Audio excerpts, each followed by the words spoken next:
成哥大宅冇窗台，勁發水，避難都靠佢啊！窮眼睛兜得的看着李嘉誠，如同逼我一生幫他拼，全城為你天天打拼。真係唱盡晒大家嘅心聲啊！只不過拼咗去邊啊？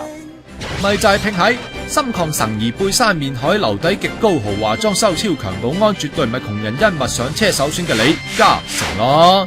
呢棟抌成2億起，坐落深水灣嘅李家大宅，搞咗7年，終於搞掂，開始裝修啦。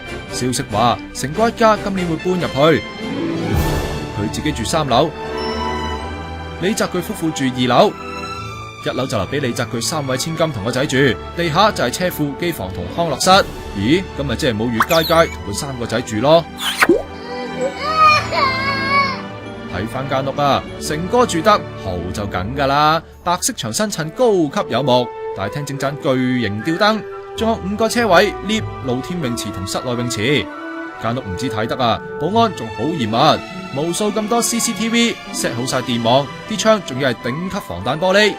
天台仲只可以爬上去，賊仔想由天台入 ，no way。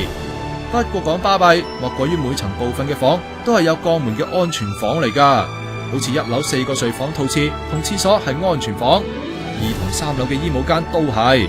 消息話，萬一有暴徒衝入屋，成哥一家都可以用安全房避翻幾粒鐘等人嚟救啊！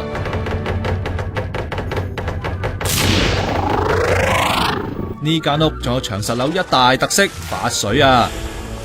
準建樓面面積得8845尺啫，但係屋宇署準成哥發水9165尺，而且咁多年地政總署仲用低價租成1萬尺官地俾成哥做私人花園添。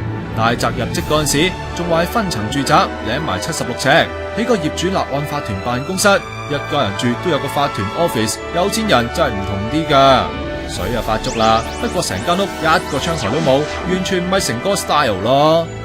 查實呢間大宅係成哥老婆1963年買落嘅，由塑膠廠做到首付，都係住喺呢度，所以成哥對間屋好有感情，仲覺得係風水屋嚟噶。啲孫出世，近年成日怨唔夠地方住，於是06年申請重建，成哥一家搬去壽臣山徑3棟獨立屋暫住。論大細，深水灣間屋就冇咁大噶啦，不過成哥都肯搬，就知佢幾中意呢度啦。